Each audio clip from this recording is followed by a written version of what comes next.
జయ గురుదత్త అండి, మీ ఇంట్రొడక్షన్ చెప్పండి. నా పేరు హరిత. మా అమ్మ పేరు భారతి. మా నాన్న పేరు సత్యనారాయణ. నేను ఇప్పుడు మాడ్యూల్ 2 టెస్ట్ ఇవ్వబోతున్నాను. మీ టీచర్ ఎవరండి? మా టీచర్ పేరు Srilakshmi. Lakshmi. Okay, fine. So start చేద్దాం. అత్ర శూరా మహేశ్వాసాః అత్ర శూరా మహేశ్వాసాః భీమార్జున సమాయుద్ధి యుయుధానో విరాటశ్చ సాత్య యుయుధానో విరాటశ్చ ద్రుపదశ్చ మహారథः దృష్టకేతుశ్చేకితానः కాశీరాజశ్చ వీర్యవాన్ పురుజిత్ కుంతిభోజశ్చ శైబ్యశ్చ నరపుంగవः యుద్ధామన్యుశ్చ విక్రాంతः ఉత్తమౌజాశ్చ వీర్యవాన్ ద్రుపదో ద్రౌపదేయాశ్చ సర్వశ పృథివీపత్. ఒక్క నిమిషం అండి. పురుజిత్ కుంతి భోజశ్చ మళ్ళీ చెప్పండి. యుద్ధామన్యుశ్చ చెప్పండి. యుద్ధామన్యుశ్చ విక్రాంతः ఉత్తమౌజాశ్చ వీర్యవాన్ ద్రుపదో సౌభద్రో ద్రౌపదేయాశ్చ సర్వ ఏవ మహారథాః అన్యే అన్యే చ అయనేషు చ అస్మాకం తు విశిష్టాయే తాన్నిబోధ ద్విజోత్తమ నాయకా మమ సైన్యస్య సంజ్ఞార్థం తాన్ బ్రవీమి తే భవాన్ భీష్మశ్చ కర్ణశ్చ కృపశ్చ సమితింజయః అశ్వత్థామా వికర్ణ అశ్వత్థామా సౌమ కరెక్టే. అశ్వత్థామా వికర్ణశ్చ సౌమదత్తి తథైవ చ అన్యే చ బహవః శూరాः మదర్థే త్యక్తజీవితాः నానాశస్త్రప్రహరణాः సర్వే యుద్ధ విశారదాः. అనంత విజయం రాజా అనంత విజయం రాజా కుంతీపుత్రో యుధిష్ఠిరः నకులः సహదేవశ్చ సుఘోషమణిపుష్పకౌ కాశ్యశ్చ పరమేశ్వాసः శిఖండీ చ మహారథः దృష్టద్యుమ్నో విరాటశ్చ సాత్యకిశ్చాపరాజితः సౌభద్రో ద్రుపదో ద్రౌపదేయాశ్చ సర్వశః పృథివీపతే సౌభద్రశ్చ మహాబాహుః శంఖాంతద్ముః పృథక్ పృథక్ సఘోషోత్థాతరాష్ట్రాణాం ఉదయాని వ్యదారయత్ నభశ్చ పృథివీం చైవ తుములో వ్యనునాదయన్ యోత్స్యమానానవేక్షేహం యోత్స్యమానానవేక్షేహం య ఏతేత్ర సమాగతాః పార్థరాష్ట్రస్య దుర్బుద్ధేః యుద్ధే ప్రియచికీర్షవः.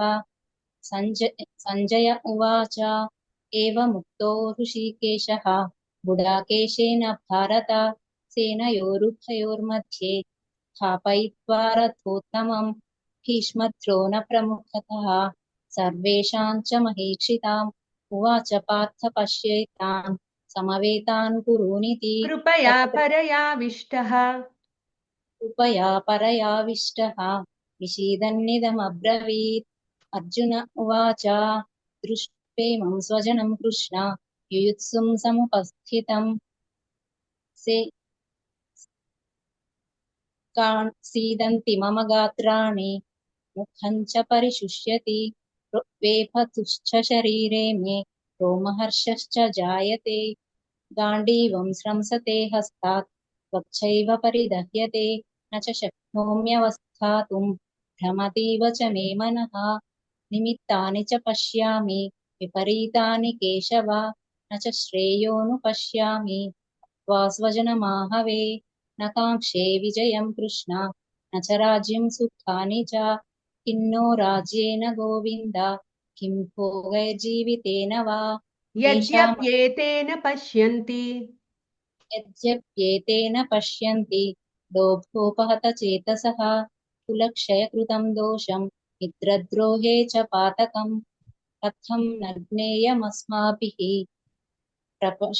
पापादस्मान् निवर्तितुं कुलक्षये कृतं दोषं प्रपश्यद्भिर्जनार्दन कुलक्षये प्रणश्यन्ति कुलधर्माः सनातनाः धर्मे नष्टे कुलं कृत्स्नम् अधर्माभिभवत्युत अहो अधर्मो बत महत्पापम् अहो बत महत्पापम् कर्तुं व्यवसिता वयं यद्राज्यसुखलोभेन हन्तुं स्वजनमुद्यताः यदि मामप्रतीकारम् अशस्त्रं शस्त्रपाणयः धार्तराष्ट्रारणे हन्युः तन्मे क्षेमतरं भवेत् सञ्जय उवाच एवमुक्त्वार्जुनः सङ्ख्ये रथोपस्थ उपाविशत् विसृज्य सशरं चापं शोकसंविघ्नमानसः 14th ओम మొదలు పెట్టండి.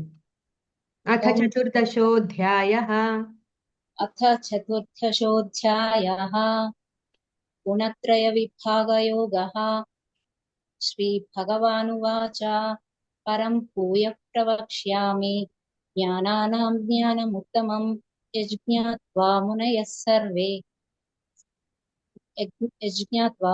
सर्वे परां सिद्धिमितो गताः इदं ज्ञानमुपाश्रित्य मम साधर्म्यमागताः सर्गेऽपि नोपजायन्ते प्रलये न व्यथन्ति च मम योनिर्महद्ब्रह्म तस्मिन् गर्भं दधाम्यहं सम्भवः सर्वभूतानां ततो भवति भारत रजस्तमश्चाभिभूय सर्वरजस्तमश्चाभिभूय सत्त्वं भवति भारत रजः सत्त्वं तमश्चैव तमः सत्त्वं रजस्तथा सर्वद्वारेषु देहेऽस्मिन् सर्वद्वारेषु देहेऽस्मिन् कर्मसङ्गेन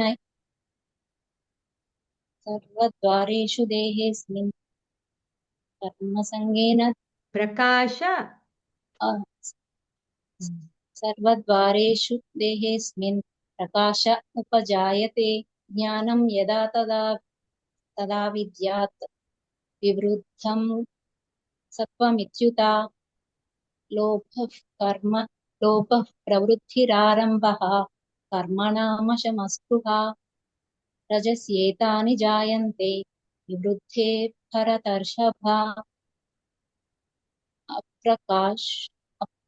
अप्रकाशो प्रवृत्तिश्च प्रमादो मोह एव च तमस्येतानि जायन्ते विवृद्धे कुरु नन्दन यदा सत्त्वे प्रवृद्धे तु प्रलयं याति देहभृत् तदोत्तमविदां लोकान् अमलान् प्रतिपद्यते रजसि प्रलयं गत्वा कर्मसङ्गिषु जायते तथा प्रलीनस्तमसि मूढयोनिषु जायते कर्मण गुणानेतानतीत्यत्रीन् गुणानेतानतीत्यत्रीन् देही देहसमुद्भवान् जन्म मृत्युजरा दुःखैः विमुक्तो मृतमश्नुते अर्जुन उवाच कैर्लिङ्गैस्त्रीन् गुणानेतान् अतीतो भवति प्रभो किमाचारः कथं चैतान् त्रीन् गुणानतिवर्तते श्रीभगवानुवाच प्रकाशं च प्रवृत्तिं च मोहमेव च पाण्डव न द्वेष्टिः सम्प्रवृत्तानि न निवृत्तानि काङ्क्षति उदासीनवदासीनः गुणैर्यो न विचाल्यते गुणा वर्तन्त इत्येव योऽवतिष्ठति नेङ्गते समदुःखः सुखस्वस्थः समलोष्टाश्मकाञ्चनः तुल्यप्रिया प्रियो धीरः तुल्यनिन्दात्मसंस्तुतिः मानापमानयोस्तुल्यः तुल्यो मित्रारिपक्षयोः सर्वारम्भपरित्यागी गुणातीतः स उच्यते यजन्ते मां सात्विका देवाः यजन्ते सात्विका देवान् यजन्ते सात्विका देवान् यक्षरक्षांसि राजसाः प्रेतान् भूतगणांश्चान्ये यजन्ते तामसा जनाः अशास्त्रविहितं घोरं तप्यन्ते ये तपो जनाः दम्भाहङ्कारसंयुक्ताः कामरागबलान्विताः कर्षयन्तः शरीरस्थं भूतग्राममचेतसः मां चैवान्तः शरीरस्थं तान् विद्यासुरनिश्चयान् आहारस्त्वपि सर्वस्य त्रिविधो भवति प्रियः यज्ञस्तपस्तथा दानं तेषां भेदमिमं शृणु आयुस्सत्त्व विधिहीनमसृष्टान्नं विधिहीनमसृष्टान्नं मन्त्रहीनमदक्षिणं श्रद्धाविरहितं यज्ञं तामसं परिचक्षते देवद्विजगुरुप्राज्ञा पूजनं शौचमार्जवम् ब्रह्मचर्यमहिंसा च शारीरं तप उच्यते अनुद्वेगकरं वाक्यं सत्यं प्रियहितं च यत् स्वाध्यायाभ्यसनं चैव वाङ्मयं तप उच्यते मनःप्रसादः सौम्यत्वं मौनमात्मविनिग्रहः भावसंशुद्धिरित्येतत् तपोमानसमुच्यते श्रद्धया परया तप्तं तपस्तत्त्रिविधं नरैः अफलाकाङ्क्षिभिर्युक्तैः सात्विकं परिचक्षते सत्कारमानपूजार्थं तपोदम्भेन चैव यत् क्रियते तदिह प्रोक्तं राजसं चलमध्रुवम् ॐ तत्सदिति निर्देशः ॐ तत्सदिति निर्देशः ब्रह्मणस्त्रिविधः स्मृतः ब्राह्मणास्तेन वेदाश्च यज्ञाश्च विहिताः पुरा तस्मादोमित्युदाहृत्य यज्ञदानतपः क्रियाः प्रवर्तन्ते विधानोक्ताः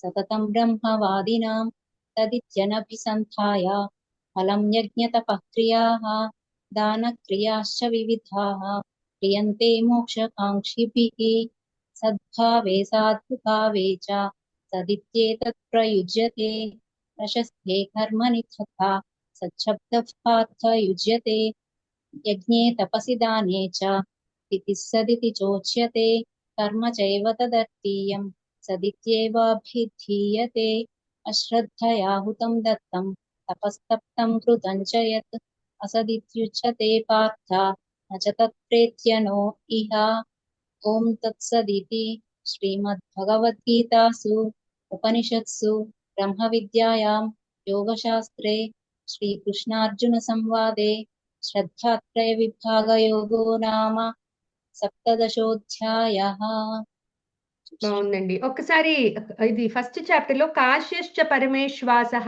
చెప్పండి. काश्यश्च परमेश्वास ఉమ్. काश्यश्च परमेश्वासः शिखण्डी च महारथः ततः రథః कृष्ण ఇందాక రథాహ అన్నారు, అదే కరెక్షన్. మహారథః అంటే అది ఇందాక కూడా మీరు డౌట్ గా చెప్పారు, అదా ఇదా అన్నట్టుగా. సో అందుకనే మళ్ళీ చెప్పమన్నాను. తర్వాత 39th శ్లోక కూడా ఒక్కసారి. కథన్నజ్ఞేయమస్మాభిః कथं न ज्ञेयमस्माभिः पापादस्मान्निवर्तितुं कुलक्षयकृतं दोषं प्रपश्यद्भिर्जनार्दन ఓకే. ఇందాక కులక్షయే కృతం అన్నారు. కులక్షయ అంటే యాక్చువల్గా మీరు టెన్షన్ పడి మిస్టేక్స్ పడుతున్నాయి. మీకు క్లారిటీ బాగుంది, నాకు అది అర్థమైంది. స్టార్టింగ్లో కూడా కొంచెం సెటిల్ డౌన్ అయ్యేదాకా కొంచెం తడబడ్డారు.